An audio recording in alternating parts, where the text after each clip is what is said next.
Though I wouldn't have admitted it, even to myself, I didn't want God aboard. He was too heavy.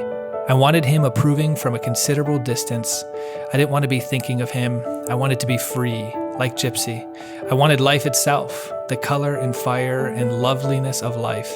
In Christ, now and then, like a love poem I could read when I wanted to. I didn't want us to be swallowed up in God. I wanted holidays from the school of Christ. This is Pints with Jack, Season 5, Episode 65, the Notre Van Gang, After Hours with Philip, Natalie, and Soren.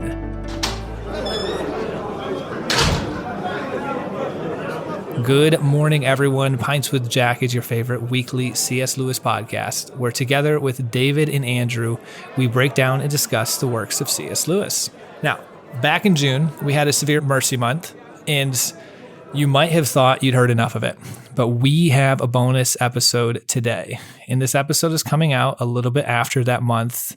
I could argue because I wanted you guys to chew on it, and then we get to come back to this great book up 2 weeks or a couple months later. But in reality, it is because I was a little delayed in scheduling this. And so we're going to have this coming out slightly later. And this was despite David pestering me to get on this much sooner.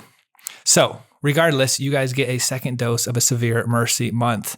And today, I am joined not by one, not by two, but three guests. And they'll be talking to us today about the author of A Severe Mercy, Sheldon Vanauken.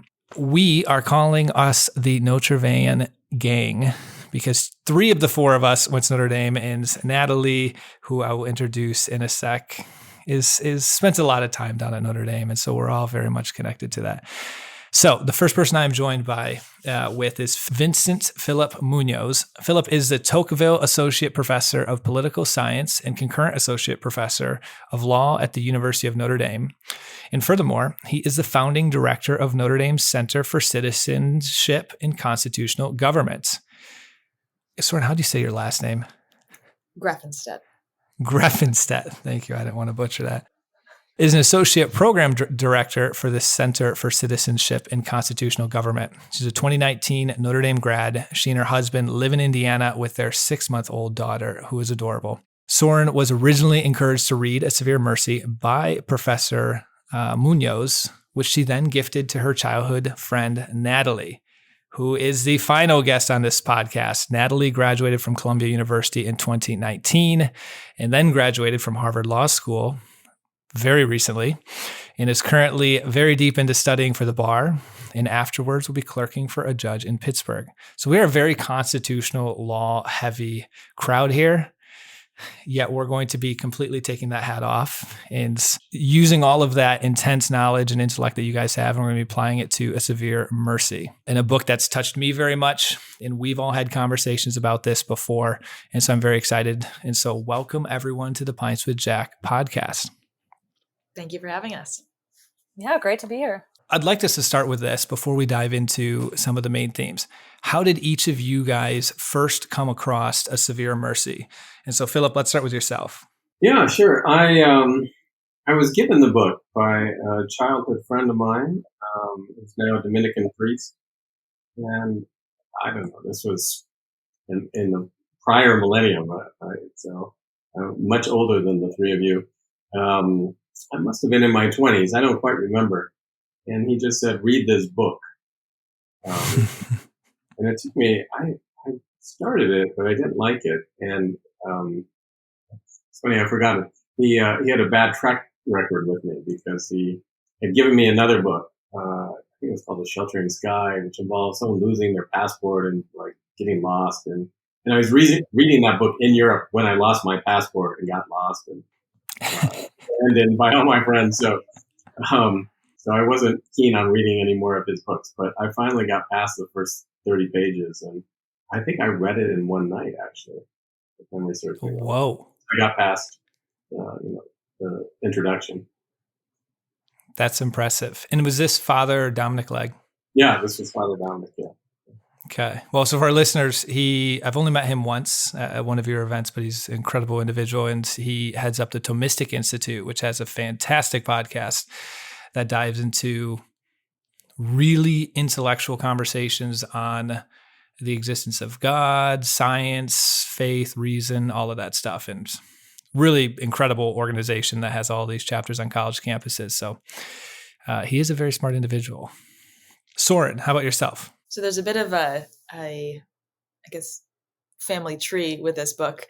As Professor Muñoz mentioned, he was given the book by his friend, Father Dominic.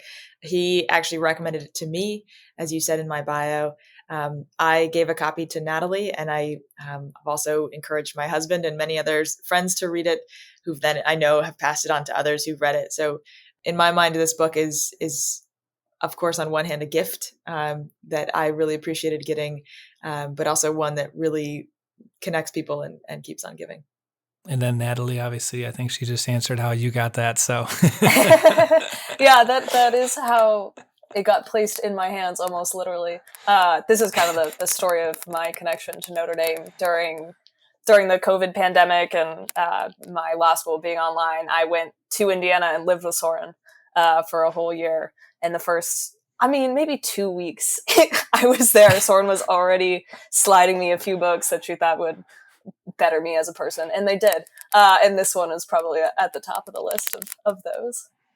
And I think wasn't that the period when Justice Barrett had gotten brought in? I think I came down to campus no, this was right when Ruth Bader Ginsburg had passed away. That's what it was. And we'd kind of known that. And I was on campus, and that's when I met you, Natalie. Mm-hmm. And I think we all had some cocktails right where you're at right now, Soren, at your place. And it was a lovely evening. And I felt blessed, honestly, be in that company at such a pivotal time of people who very much are steeped in that area, that field. It was a fun conversation.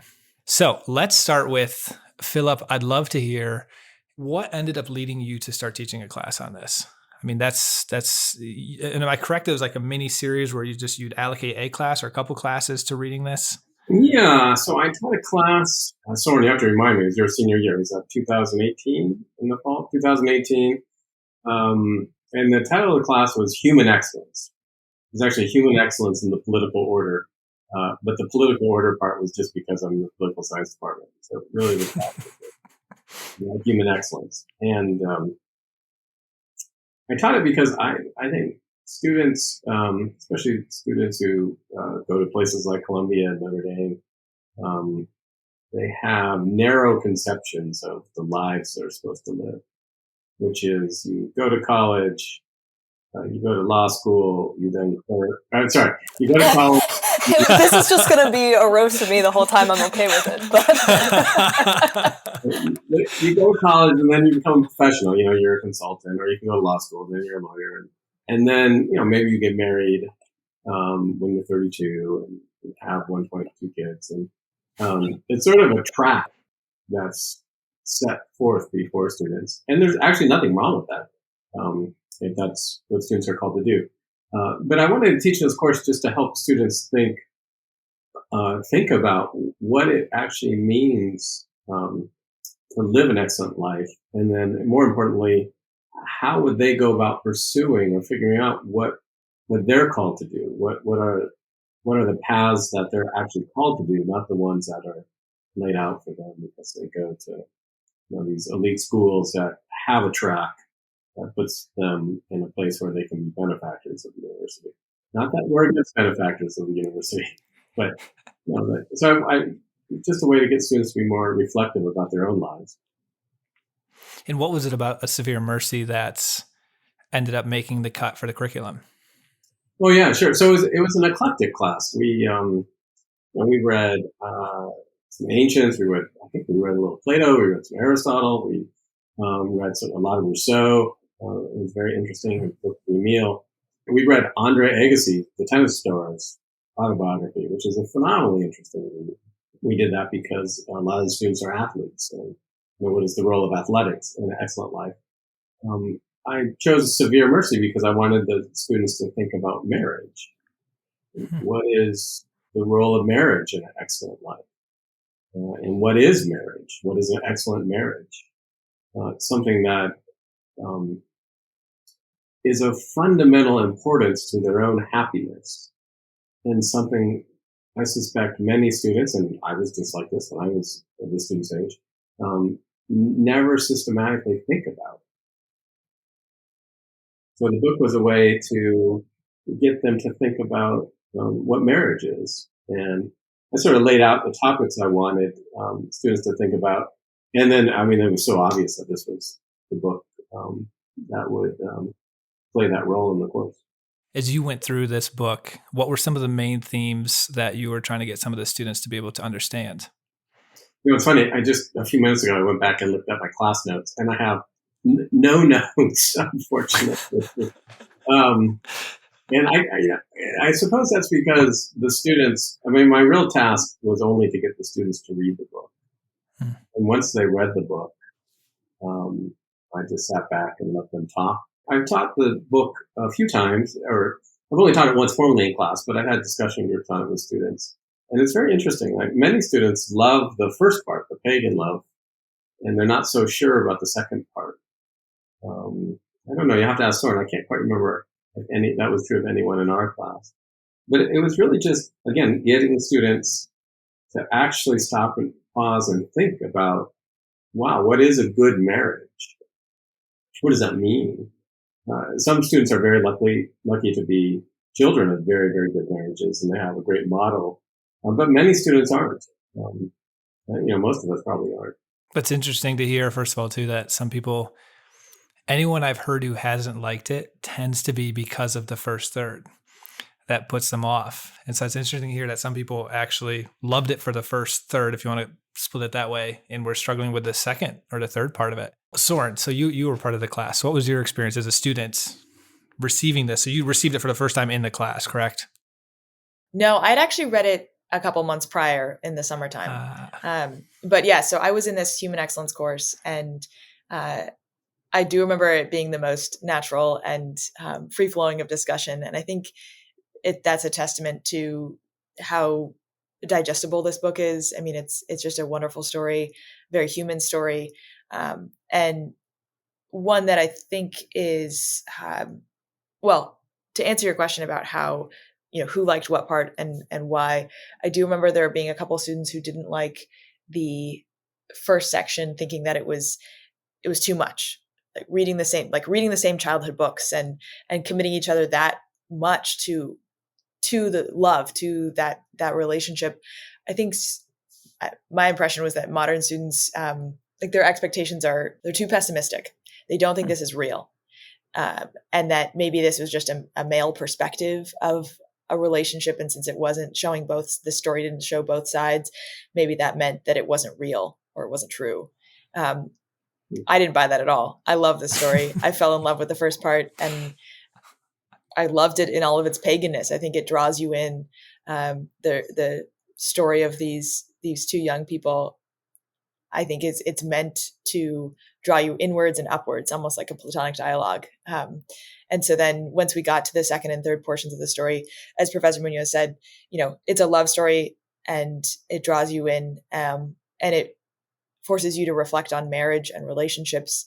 But ultimately, I think, as many college students are sort of afraid to do, it makes you wrestle with your relationship with God, your relationship with your family's faith, with your own faith.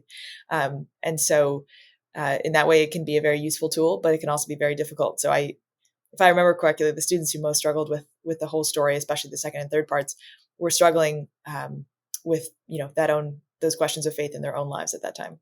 It's fun to hear what stuck out to different people as they read the book, because when I read this, it was at my time at Notre Dame, and I was really wrestling with the question of whether Christianity was true or not, or whether God existed or not. And so, interestingly enough, for me, the love story, I enjoyed that. But that was a sub theme for me. I really loved that middle third where it was the books that they were reading. I would underline the books and I would buy the books. I love the letters to Lewis and the questions of different theological questions that they asked. And that really appealed to me. And now as I read it again in preparation for the month that we did, it's like something different stuck out to me based on where I was in my journey. It's like you have so much here, from the marriage to the beauty, to the longing, to the love, to the intellectual theological side. I just think there's a little something for everybody here. And so that's one of the things I really do love about this book.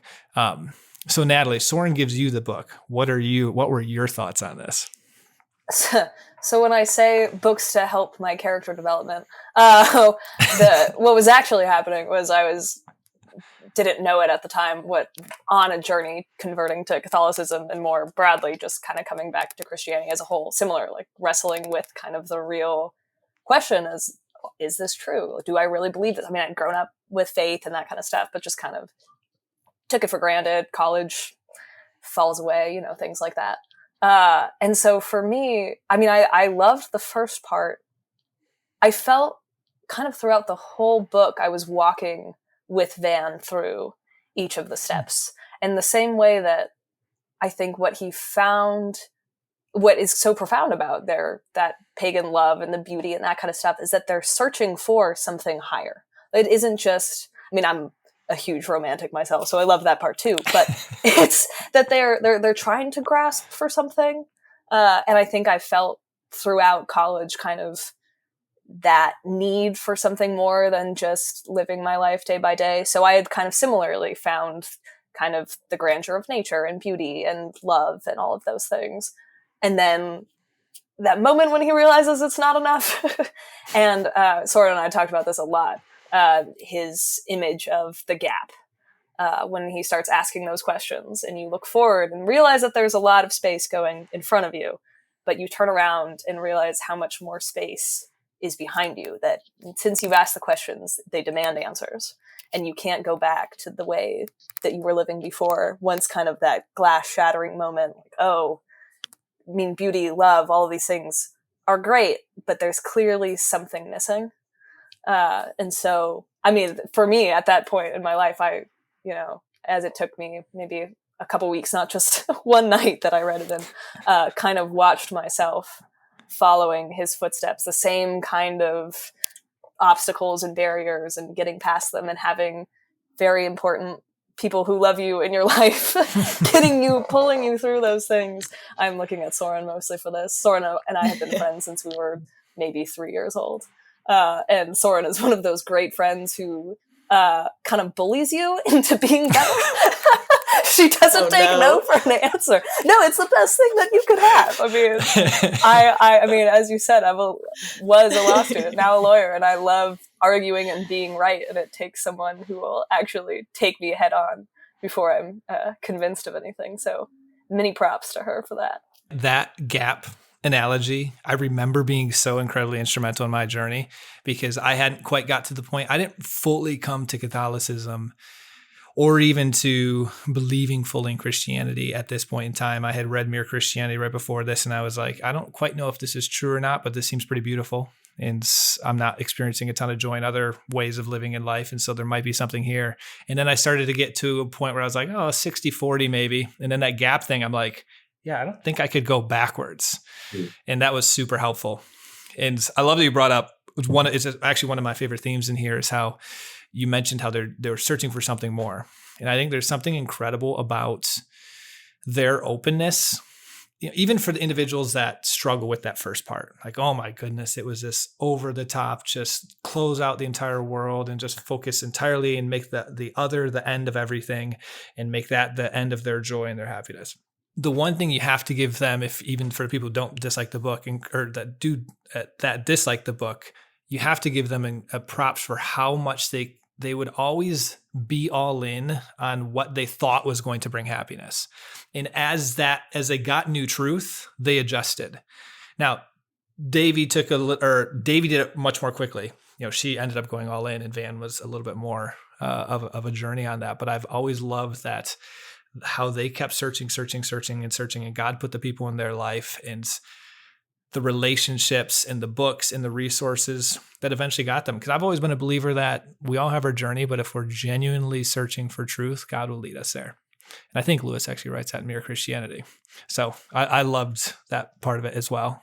So Philip, what were some of the things that you loved about the book? So we talked about, what brought you to bringing this to the students and stuff, but your own personal experience. So you're reading this at your time and in your 20s, and yeah, it's a long time ago, so I have to think a minute here.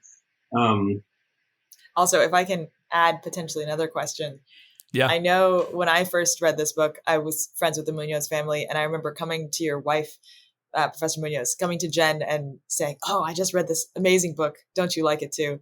And she was actually quite the critic, but I can't remember why. Can you also remind me why My or wife, what her criticisms are? my wife hates the book. Like We should have had her on. I have no idea why. I mean, I think I found out when we were dating that she hated it, and I thought, I think I'm going to marry this woman. So maybe it's just better I don't know.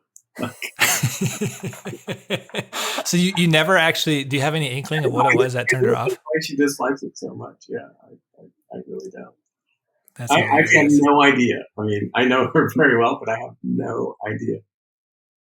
It could be. It's interesting. I'll tell you one thing. It's hard for me to remember the first time I read it. I mean, there's sort of obvious things, right? Because it's so. I think I went to basically a pagan college. I had a great time in college, but it was basically a pagan college, and in Southern California. And the pagan love part is sort of the aspiration of, many people. I mean, it's kind of the idealized version of marriage. You're just sort of amazed that they could pay it off. They could do it. I remember in rereading it, I thought, my gosh, I mean, they must have been very wealthy. Like, who can afford this, to do what they did? In reading it the first time, it was, it's not that was my ideal, but it was the first time the story helped me see somewhat why that ideal wasn't an ideal and what was lacking in it. I guess that's really what it was. It wasn't. I mean, this sounds so elementary, but I grew up in the '70s in Seattle. My catechism was not very good. That marriage is a gift of self. It's such a basic concept. It's not well understood, certainly. So even having the right understanding of what the core of marriage is, it's not something that necessarily brings you happiness. So of course it does, but it's the place where you give yourself to someone. So it's really Davy. I mean, I'm sure everyone says this. I haven't actually talked to many people other than the students about the book, but it was her that was so revealing and inspiring. I'll say one other thing here. In rereading it, I remember the part that I found most captivating was towards the end, maybe at the very end, when Sheldon is figuring out that Davy had to be taken from him. Right? I mean, that's just a perspective, I think, of someone older.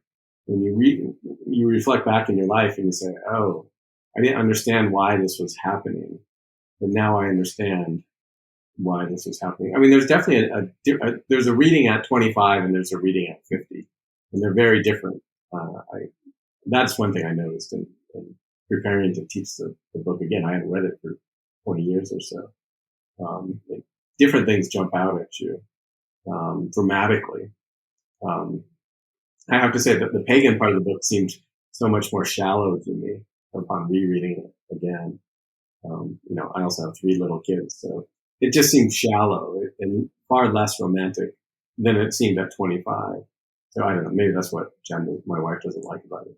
Let's go down that path a little bit. The taking of Davy. I had a similar experience when I read it this time versus when I read it at 21. I felt the first part was a bit more shallow. And maybe it's just as you form in your faith, and the Catholic faith is just very clear on the gift of yourself in marriage. And I wasn't nearly as familiar. Actually, I wasn't really that Catholic back when I was at Notre Dame, ironically. That didn't come until a few years later and reading all the theological stuff. And so I felt like this time around, that first third, that was something that I struggled with, the immaturity of it, knowing that what more of a Catholic marriage is. I'm curious, you mentioned that the taking of it, that jumped out to me at the very end, something that's been prior to this, actually. I don't know if you guys ever heard of Sister Miriam James. No. I don't think so. So she's a Catholic speaker. She wrote this book, Restored and Loved as I Am. And she's a Catholic nun and just an incredible human being.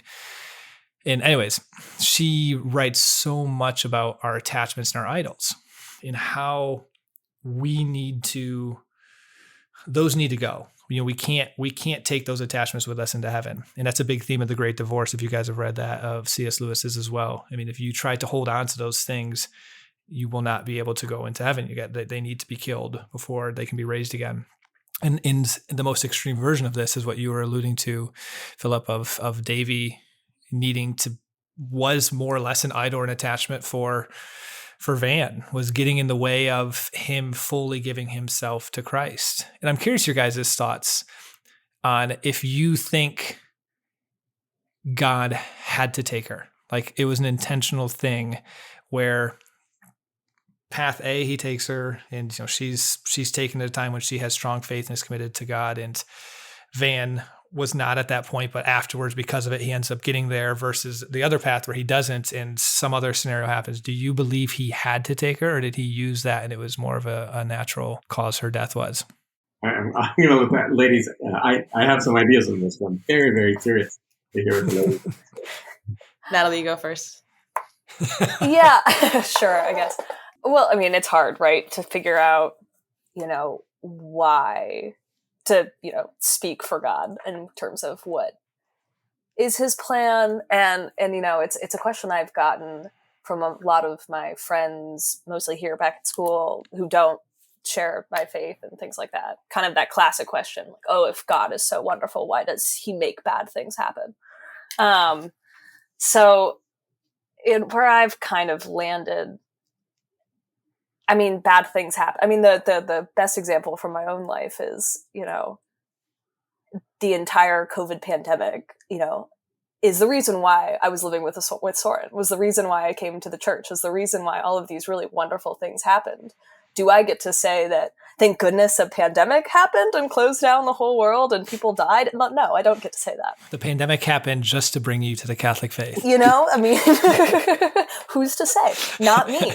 And so, the thing, that I keep coming back to is that, these things will happen. But the great grace of God is that you can find good, that God gives you good amidst tragedy, and both finding the good, period, and then choosing to elevate that is a gift and a choice, I think, in that, I could sit around and mope all day that, a year of law school was taken away from me, or like all of these bad things happen. But the idea that then you get to wake up every morning and see the greatest possible purpose, goodness in it. Like, yeah, Van could have said like, oh, God wrenched her away from me and this is tragic and it's terrible. And I'm sure, great, thanks God, you did me a favor, I get it, but still be upset about it. The way that he's able to accept it and make the choice to see God's good purpose in the bad things that just happen in a fallen world, I think is really, in my opinion, the greatest grace that you could find. If I could add to that, I think I agree generally with Natalie's take on this question, but I would add too that, I mean, this is a book written from one man's perspective, but one thing that your question, Matt, gets at is, who was it a blessing or a curse or a difficulty for? And I think it's important to also recognize that it was a great blessing for Davy to be taken away at a point in her life of great joy, great faith. That's, that in itself is a great gift that God gave her. Obviously it gave great sadness to Sheldon, to her husband, but it's important to see, I think it's, let me put it this way. It's easy to lose sight of sort of the whole picture here. And so on one hand, it was a great blessing for Davy to go at that time, even though perhaps didn't feel like a fully lived life to compared to average. But at the same time, it did also then serve Van in this great way. It was a struggle, but it brought him to a better relationship. I think with his wife, and a closer understanding of his wife, actually, or clearer understanding of his wife after death, and a closer relationship with God. And so that's sort of a slight addendum, just as another point in this perspective in terms of, this theodicy, this problem of evil is who is it good for, or who is it hard for? It's easy to take the sort of selfish perspective, the Job perspective of, why me? Why does this have to hurt me? Why do my loved ones dying? It inflicts pain on me, instead of focusing on all of the other goods and graces that God is working in the world. Yeah, I mean, I found what Natalie and Soren said to be quite moving and quite nice. God could have done any number of things, I suppose. It seems to me that the Holy Spirit is precisely tailored to give us exactly what we need. And our task is figuring out why we're getting what we're getting. Doors open and doors close and things happen. And sometimes very tragic things and painful things happen. And our task is to bear the suffering and then try to understand it. And I think it could have happened in any number of ways. But what I found so moving on rereading it was that he came to realize that, it was a severe mercy, that this is exactly what needed to happen. It was really, the impression I have, it was really the only way he was going to come to Christ. Right? That he was jealous of Jesus, and the only way for that scenario to end was for Davy to pass. And, I think maybe she knew that as well. So did it have to happen that way? No, but it did happen that way. And that's what he needed. Well, and I like what you said there too, of Davy was, I don't know the word that keeps coming on, like a co-conspirator in this, but she almost recognized it, sensed it herself, because I actually didn't think of this until after asking the question just now, but she offered herself up. And so to some degree, she offered herself up, asked for a year, and practically got exactly what she asked for. So you could argue God was more recognizing and listening to her desire, but knowing that it was aligned with his will, and there's something there as well. So it wasn't like God just said, well, I see you too, I'm gonna have to take her, I'm gonna have to do this and stuff. I thought there's just something beautiful about her role in this, and just being so honestly saint-like. I mean, she was so in tune with God's will and desired to live that out. I like how you said that. She almost sensed it herself, that was probably needed. I always wrestle with it because I think to myself, in my own life, and this was an incredibly extreme example, but we all have idols, we all have attachments. And some of the idols and attachments are only bad because they're idols or attachments. Like a love of your spouse is not a bad thing, but if it's raised to the point where it's competing with God, that love becomes dangerous. That's the entire Lewis's 4 loves. All of those loves, a love that's made a God becomes a demon. And so I think in my own life, and I'm sure listeners think of this as well, of what are some of the idols or loves in your life that could be a good, but because of the way you're approaching them are dangerous, because they're now they're competing with the love of God or your love for God. And if you would just heal that, maybe they didn't need to be taken away, but by not healing it, you lose it completely. And it's a grace and a mercy that you're losing it, honestly, because it's the lesser of it. But I always wrestle with that in my own journey. And what are the things that I are going to be kind of taken away from me, because I can't understand that they are not an end in themselves and they are not the ultimate good. I think that's where this question kind of gets born out of a little bit. The crux of his struggle is death itself, right? As I said before, for Davy, in one sense, that's a gift. For him, it seems like a great pain, but also this story, and just thinking about every death that we encounter, which usually is accompanied by great sadness, but at the same time, seeing death as in this book being sort of a memento mori, a reminder of our death, a reminder that we need to put, Matt, as you're saying, put our values and our idols and our priorities straight, and make sure that we ourselves are using our time, the limited time that we have, well. And so every time I come back to this book, again, it starts with this delightful romantic love story and ends, in my mind, with a deep reflection on time itself and our fallen nature, but also our limited lifetime. That in itself is also a gift, despite being, a book that makes me cry every single time. What did you guys make of that timeless theme? That's one of my favorite themes in this book. Yeah, I remember Soren, like years ago, mentioning Lewis's analogy of the fish in the water, and fish don't care that they're wet, but we are so uncomfortable by time. And I don't even think you gave Lewis credit for that. I was like, wow, Soren is so smart. I'm so wise. Wow, that's brilliant. I mean, maybe I just steal from the best. Misremembering. But yeah, I mean, and I recently reread the book, and I love rereading all books because I think all of them give you something different when you return to them, being a different person.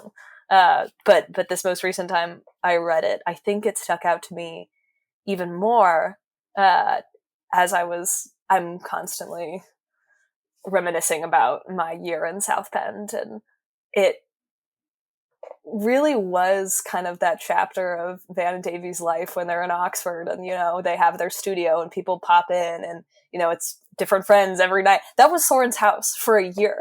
I mean, Matt, you were there, Professor Muñoz. I'm so jealous. It was the best. I mean, it was like, without a doubt, the best year of my life. It was just filled with people of great faith and intellect and love, and so I'm always constantly, wishing I could have that again, and kind of that itself being a reminder of the shortness, finite time that we experience here and now, and kind of just knowing that one day it'll be better. One day, and there is kind of that. And one time, even just sitting in Soren's living room, and we're all just reading our own books or doing our own thing quietly all together. And I could have done that forever. It was just kind of this suspended moment in time, surrounded by the people I truly love more than anything in this life. And just kind of that, everything Lewis talks about there, hitting me again in that moment, being like, aha, this is that moment outside of time that you realize is so deeply right and good, and kind of, a fish in water kind of moment. Like, this is what it's supposed to feel like. This is how, our souls are kind of meant to live. As much as it saddens me to be away from that, it's also, just a great joy knowing that is kind of the joy that awaits, I hope, someday. That just makes me reading books forever. Reading books forever with Soren and baby Maggie. Well, maybe you look at it like, remember the Oxford, they finished the Oxford as he wrote at the very end of that section, he goes, this was a season of like gaiety and friendship and intellectual conversation. It was a period of taking in. Mm-hmm. And a season of taking in. And then there's also seasons where you've got to give back. You've got to go out. And I had that in San Diego. I had the most incredible Catholic community out in San Diego. And it was taking in. And I left that and went to New York. And I'm like, why did I ever leave it? But you have to recognize there's different seasons, different eras. But I mean, it's tough. Yeah, we all have to return to the East Coast at some point, apparently. It's just inevitable. It's inevitable. What I'm hearing is Indiana is heaven, and I completely agree. You said it more concise suck than everyone I could. there. It's always been our plan. I see Soren opening the book right now. I feel like you got something there. I'm not a dog ear person, but the one page that I have dog eared in A Severe Mercy is this section on timelessness, and not only the C.S. Lewis fish analogy that Natalie brought up and I misattributed to myself, but also he has these Vanauken has these lines about, he says, half our inventions are advertised to save time. The washing machine, the fast car, the jet flight. But for what? There is, in fact, some truth to the good old days. No other civilization of the past was ever so harried by time. And I find this especially now as I'm taking care of my 6-month-old baby, who's on a completely different timeline than the rest of the world, than the working world, than the academic world. It's these amazing moments of sort of layering timelines, of it really forces you to see, those priorities or idols that you have, getting to take care of a new life, and to see that also within the context of my marriage and family now. It's almost this emotional whiplash, but it's so good for the soul of holding a precious new life, only like giving birth 6 months ago. So introducing her to the world 6 months ago. And then also to sort of see at the same time, the big picture and, thinking about my own grandchildren, hopefully, in another generation. It's this, as the fish analogy goes, it's uncomfortable. It's like, it's too much. I can't understand it. I can't grasp the whole thing. And so, it's deeply uncomfortable, but I am forced to also sort of just give all of that, all of those confused, mixed feelings up, with the knowledge of a future that is timeless, that is eternity, but also in which that encapsulates sort of our whole lifetime, our whole selves. As he says, Davy played an organ that played all the same notes at the same time. It's just, again, it's beyond our comprehension, but it's ultimately beautiful. And that was an interesting part of here, how they had chosen not to have kids. And I remember being pretty shocked the first time I read it. The Catholic faith is very strong about an openness to life, very firm. I should even say strong. I mean, it's just very firm. There needs to be an openness to life in marriage, and that's one of the ends of marriage is that. And that today in a lot of other denominations and even in non-Christian is more or less been lost. And I was surprised by Lewis's directness of it. And when he wrote Van and essentially said that's not acceptable, that I was like, whoa. And it was almost like that was the part of the love that they weren't able to fully experience, because it was a very selfish love in the beginning. I mean, there was a giving of each other to the other person in the pagan side, but it was still like for the end of each other that they can experience like this happiness and joy, and nothing can get into it. And there was a selflessness of Davy by the end, but Van, that didn't really come until after. But kids, I mean, you just brought it up, force you into like a complete, utter emptying of the self. And honestly, your idols and attachments probably go away with kids, because unless your kid becomes the idol and attachment, that's about the only other thing. But you really don't get to have a lot of luxury of idols and attachments when you have kids. I would imagine. I can't speak from personal experience. That's about right. Well, I mean, that's the fatal flaw, right? Or the fatal sin is I think their deliberate choice not to have kids. That marriage had to end because it was, the marriage itself was internally selfish, right? And therefore a corruption in marriage. You give yourself to your spouse, but then the purpose of the marriage union itself is obviously to get the spouses to heaven, but to give mutually, right, to new life. And that can take many forms, of course. Not everyone can have kids. But the most usual form is you as a couple completely empty yourself for your children. And, that's what, even at the end, he doesn't seem, I don't know if he ever finally understood that. Maybe he did, but, but the book is effectively his child, right? I mean, the book is their child, right? That was their labor and gift, right, to the world. God was going to get the work out of him one way or the other. To say that in a different way, I would also say that their marriage, as you put, Philip, because it didn't produce any children, it had an end. And that end was both of their deaths, other than this work that he produced that has brought so many people to the faith. But one of the beautiful things about marriage that it allows the love between the spouses to continue on past the life of just either individual spouse and their particular commitment to each other. So it's actually a moment of eternity, at least not eternity, but another generation, a potential of eternity, encapsulated in one bond. And I think another element that I also didn't understand fully the first time I read it as a young 20-something was Lewis talks about this, but depriving Davy of motherhood was a significant harm, or at least not a harm, but a loss in their choice together to not have children. Motherhood is something that's indescribable, and it's like I've sort of discovered a whole identity that's always been a part of me, but I could never live out.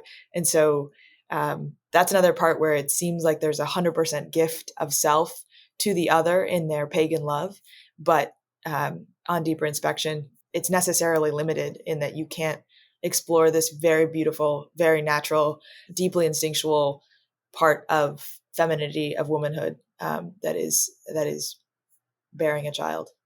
That was very well said. Do you think and Natalie, do you think Van ever fully grasped the point you just made? Define fully. Gonna pull the lawyer's answer. I mean, I think there are levels of comprehension, and I think he tried. I think even as I'm sitting here, I know I, not having children of my own, can't fully comprehend the extent to which Soren just described. But I think in the abstract, I can probably get a lot closer than he could. I mean, there is this crazy thing in the last couple of years, watching Soren, my childhood best friend, her older sister, my older sister, all have children for their first children, and watching these young women that I grew up with become mothers was just this profound, life-altering moment. And I was just watching it happen. It wasn't happening to me. And how much that, knowing that, someday I would love to have children, and knowing that, similarly, like Soren said, like there's this part of me that someday I might fully understand better. And for the first time, really inspecting that within myself made me, I think, get a lot closer to comprehending kind of what Davy really lost out on. I don't know how far Van could get. I like to think he tried to get that, but I do think that there is just this fundamental limit to how far, until you can really start to see, even watching other people have children. I mean, cousins have kids and that kind of stuff. Like, I mean, I got it. I'm like, okay, kids, cool. They weren't here before and now they are. But having someone so close to you, like a sister, go through it is profound.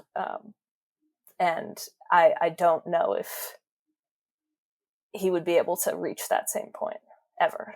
Just, sorry, guys. It's just a little bit different. Yeah. It does reveal, I mean, it's sort of harsh to say, but it does reveal the depth of his selfishness. Even in his total gift of himself to his wife, he was taking in profound ways that he might not have even understood afterward.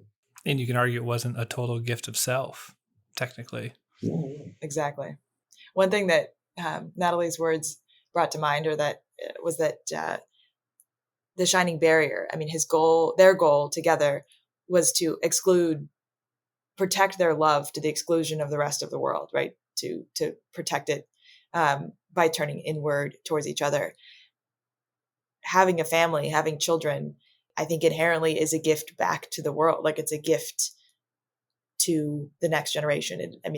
You can't enclose your family and make your family sheltered behind that shining barrier because there's more than two, because that's just the nature of children and the nature of time. And so I think that's a part that I don't quite know if he got at the end, because he had sort of a paternal role towards his students, and he had deep love for his friends and such. But again, that next generation, the generation of life, and how it forces selflessness in a different way. You cannot compare it to the love between spouses, or the sort of love that they tried to enclose themselves in. I didn't get the sense he grasped it necessarily by the end of the book. But I wonder, I know he converted to Catholicism after the fact, and he developed a relationship with Davy's daughter that she adopted, or like put up for adoption. She had a child at like 16 or 17 and never met her in her entire life. Van and her ended up becoming good friends and developing a relationship much later in life, after he'd already written this book and already had gained some notoriety, and he had sought her out through the adoption agency stuff. And so I would imagine he got closer, but I'm probably kind of like in Natalie's camp that I just don't think you can fully get there. I didn't realize that. That's remarkable. Yes. I didn't realize that at first either, until we had a author come on and wrote a biography on Sheldon Vanauken himself. And yeah, so she had one at like 16 or 14, some very young age, and got put up for adoption. Is that alluded to in the book?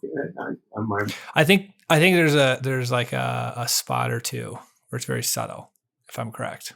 We're kind of nearing the hour, but I'm curious if there's any pressing theme or thoughts on any of your guys' mind. You know, we've kind of taken this down a few different paths that you're like, hey, this topic, this theme was really impactful when I read it. Is there anything that we missed that you guys really enjoyed about the book? Well, two thoughts. One, just in general, you should just do all your podcasts with Soren and Natalie from now on. I agree. Like, this is great.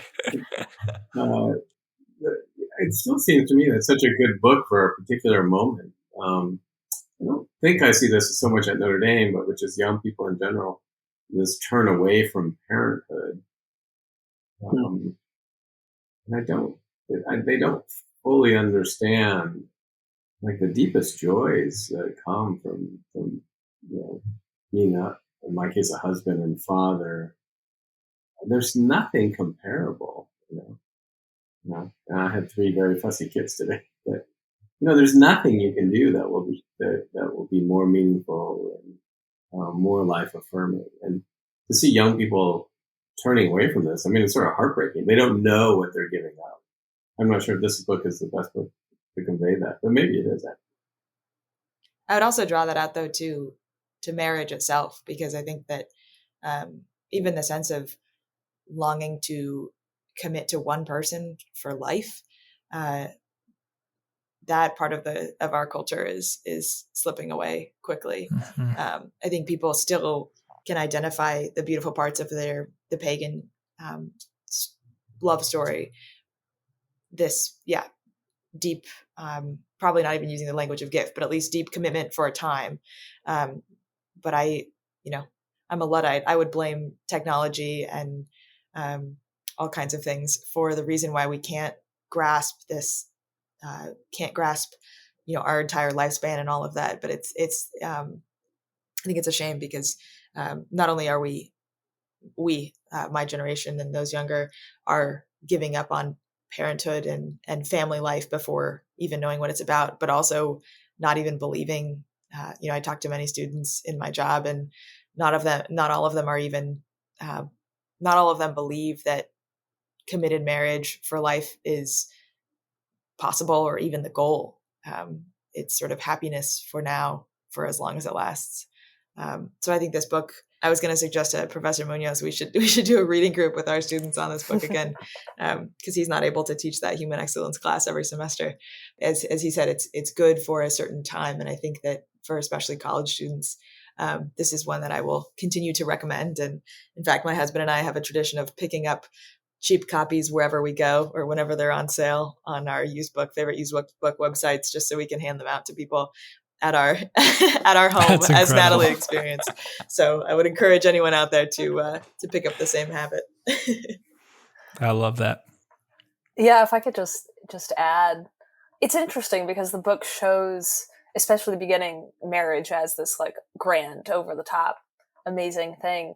But I think, even just the conversation that it proposes and makes you think deeply about, kind of what Soren was saying with the lifelong commitment, means mundane, means just daily life for a really long time, that you are just doing things for others, versus, I think, at least in my experience, kind of the general careerism and of the academy and the professions, and is trying to find that glory and grandeur for yourself, and it'll always be the next exciting thing, and it's always going to be climbing the ladder to do XYZ crazy thing and getting your name on what brief or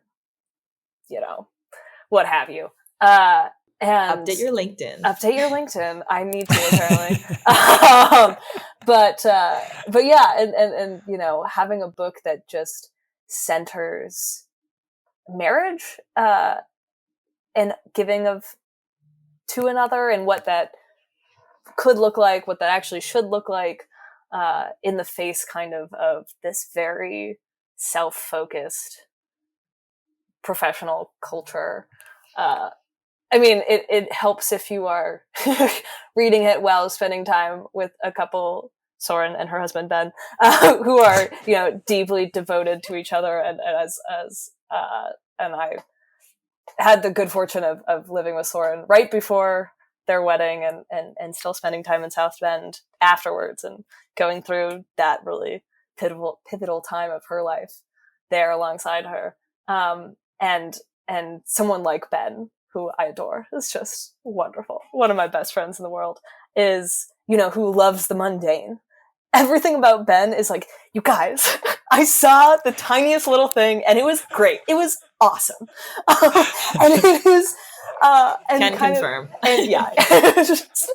And just kind of that amazing joy that then comes with, him taking out the trash, or, washing dishes, or things like that. That is what marriage actually is, because you actually just have to live like an adult human with another person.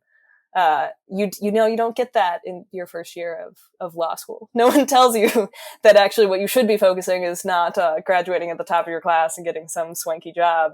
What's going to matter is those mundane moments all added up all together, and finding someone to share that with is going to be, I mean, again, I can't really speak to the even greater exponentially joy that comes with children added to the equation. But it's just not a narrative that I think gets told amongst most young people as they look down the barrel of their entire career, like Professor Muñoz said, especially at, elite schools and that kind of stuff. We're just kind of all programmed to be on the same path that ever really, maybe it is the right path for you, but without having the real time to sit and think about it and discern what is the right path. This book comes at a pivotal moment. And we've been talking about it the last few minutes from a marriage perspective. It also is with our relationship with Christ. And Davy lived it out. I really love the part when when both her and Van got back to the States, and he was really struggling in that year. And he was struggling because he had one foot in the camp of Christianity, relationship with God, and he had one foot in his old pagan ways. And Davy was all in. And he describes it as she would be reading scripture to lead the Bible studies with the high school students. And he's like, that looks so boring. That looks so mundane. He actually used that word mundane that you used, Natalie. And she found such a beauty and a joy in it. And then she'd come back home, and rather than retreating to like the old ways of now we're going to go read our poems and listen to our music, she just went back to scripture. She just wanted to be with Christ in the mundane, in living out and in loving him in any mundane way that looked like. And so it applies both to marriage, applies to our relationship with Christ. And I think that she just, honestly, she's one of my favorite characters. This is incredible. Well, excellent, guys. Well, we are approaching the hour marker. And so, guys, I want to say thank you for coming on and being a part of this. This was a lovely conversation. And typically when we're interviewing an individual, they're like a Lewis scholar, and we ask them if they want to advertise anything. But is there anything you guys want to advertise here or promote the lecture videos of the Constitutional Studies program? You guys have some incredible talks and lecture stuff, as someone who's been to a number of them in person, for listeners who want to get the constitutional side of things. People should have a look at our website, constudies.nd.edu. We have all sorts of lectures and videos and things there. Any students Notre Dame students who are listening, I'm sure there's some Notre Dame students who listen, should get to know the center. And actually, I do have a book coming out this summer. Oh, no way. By the time this podcast is out, on the First Amendment. Far less interesting topic than the ones we're talking about. No. That's actually would be fast. So wait, what's the name of the book? And we'll make sure we link it to show notes. Because this will be coming out, I think, end of August or first week of September. Yeah, it's called Religious Liberty in the American Founding. And it's about the founders' understanding of natural rights and what that means for natural rights approach to religious liberty and the Constitution. I can guarantee you some of our listeners will really love that book. We have Natalie's pointing to herself. I do some reading after bar studying, just light reading. I mean, I'm always amazed. I love our conversations when we're all in person. I've loved every lecture I go to. I never had the fortune. I didn't do the Con Studies program. I think it was just kicking off. I was there 2009, 2010, 2011. But every time I go to lectures, I'm just blown away with the. Like I remember going to one that was going through a number of the Federalist Papers, or maybe Federalist Paper 10 or something, and talking about the founding of the United States and why they did different things. And it's incredible the thought that went into creating this incredible system that we're a part of. And most people don't spend any time understanding that. And so I always love that. So your book is going to be fantastic, obviously. And so I'm excited for that. I'm glad to hear it's coming out. And thank you for having us. Awesome. All right, listeners, thank you also for joining us this week. And please join us next week. When we'll be going? Further up. And further in. Cheers. Cheers. Cheers. Cheers.